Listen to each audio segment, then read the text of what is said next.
भारत पर हम सभी को नाज है। यही वो डोर है जो हमें रोजाना जोड़ती है, राष्ट्र का भाव पिरोती है, संकल्पित करती है और हमें राष्ट्र हित के प्रति प्रेरित करती है। क्योंकि राष्ट्र हित केवल एक शब्द नहीं, करोड़ों भारतीयों की आत्मा है। एक ऐसा संकल्प है जो हमारे रगों में दौड़ता है, हर सांस में बहता है। क्योंकि राष्ट्र हमारे लिए धर्म है, राष्ट्र ही हमारे लिए कर्म है।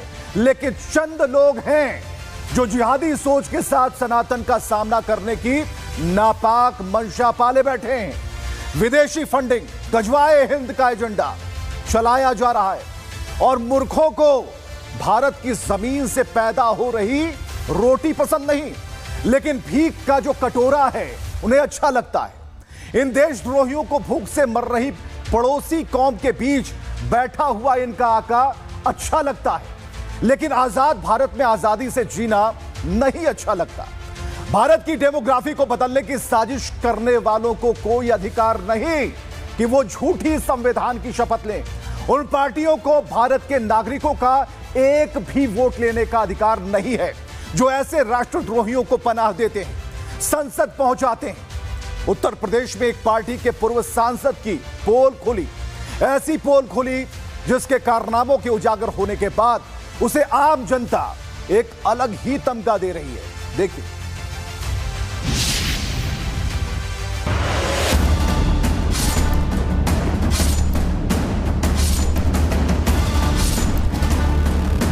सौ वोटर फर्जी बनाकर सपा के पक्ष में वोट डलवाया गया। एक ही मकान संख्या में सैकड़ों आदमी को नाम डाल देते हैं। डीएम, कनगो, नकपाल, कलेक्टर, एसपी क्या होते हैं? हम तुम्हारा खेत हम नापेंगे। ये आईएसआई का एजेंट है, ये संत कबीर नगर का रहने वाला है। बिहार में एसआईआर पर भारी बवाल मचा है।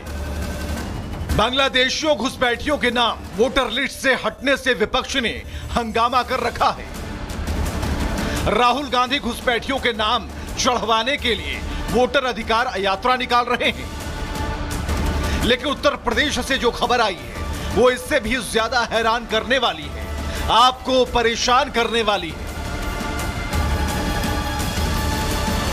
सपा के पूर्व सांसद रिजवान जहीर के गुर्गे सईद अहमद व तौकीर अहमद ओट देहात छांगुर गैंग के इशारे पर अवैध धर्मांतरण और लैंड देहात जिनकी हिंदू परिवारों की जमीन पर कब्जा करवाया जा रहा है, करोड़ों की सरकारी जमीन पर भी कब्जा किया गया है और बेशुमार दौलत अर्जित किया है। एक एक घर में 100 वोटर फर्जी बनाकर सपा के पक्ष में वोट डलवाया गया।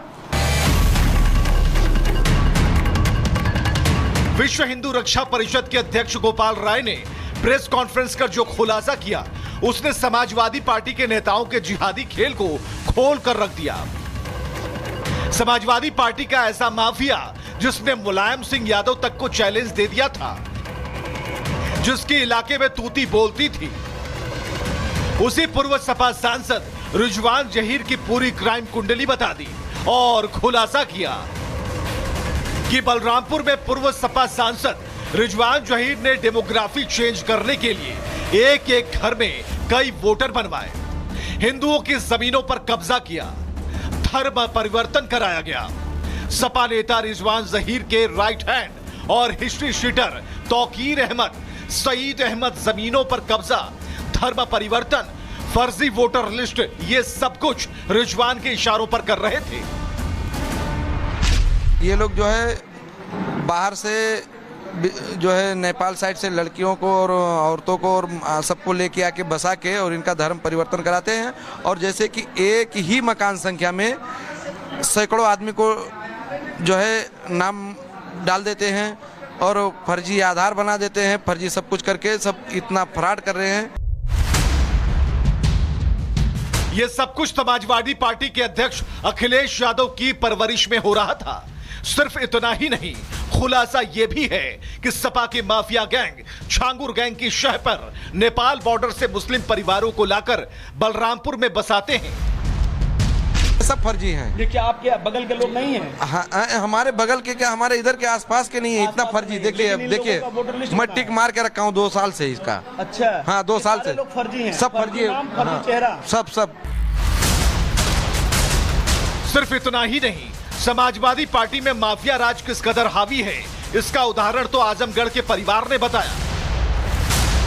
देखिए ये आजमगढ़ के पीड़ित हैं। इनका ये कहना है कि समाजवादी पार्टी सांसद के जो लोग हैं, यानी पप्पू यादव जो उनके साथ रहते हैं, उनकी गुंडई से इनकी 5 बीघे की जमीन फंसी हुई है। काफ़ी ये लोग प्रताड़ित हैं, पुलिस से गुहार लगाए हैं, फिर भी वो लोग धमकी देते रहते हैं। कई बार मारे भी हैं, मारने की कोशिश कर रहे हैं। अब ये लोग अपनी पीड़ा लेकर लखनऊ पहुंचे हैं कि इनकी जमीन बचाई जाए। पप्पू नेताजी उस पर धरना उरना लगा के हमको जेल भेजाने के लिए कहते हैं फर्जी है, मुकदमा ये है वो है, हम आपको पूरे परिवार को जेल भेजवा देंगे, धमकी देते हैं। हाँ, गांव को 25 महिला लोग बटोर के 25 बने लोग के 80 घर का माना 80 घर का पूरा है, 25 घर के बहकावा दे के ले जाएगी। पप्पू धरना लगाए डीएम की हम, और वह पप्पू बोले कि हम तुम्हारा खेत हम नापेंगे।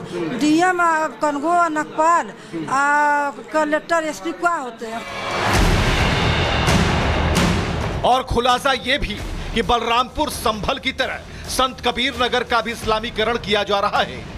सिद्धार्थनगर के अब्दुल हकीम खान के मुताबिक संत कबीर नगर की खलीलाबाद में बड़े बड़े मदरसे और मस्जिद बनाए गए।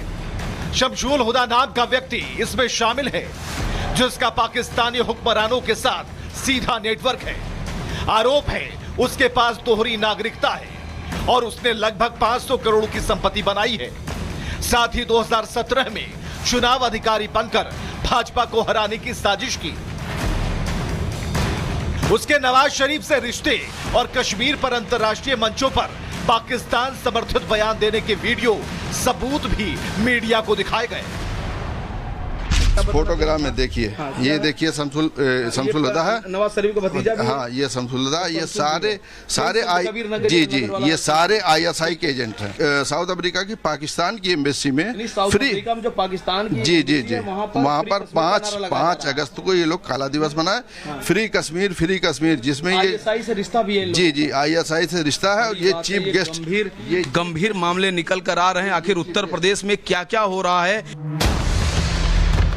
एक वक्त था जब उत्तर प्रदेश में समाजवादी पार्टी की सरकार थी, माफियाओं का राज था, हर जिले में एक माफिया होता था।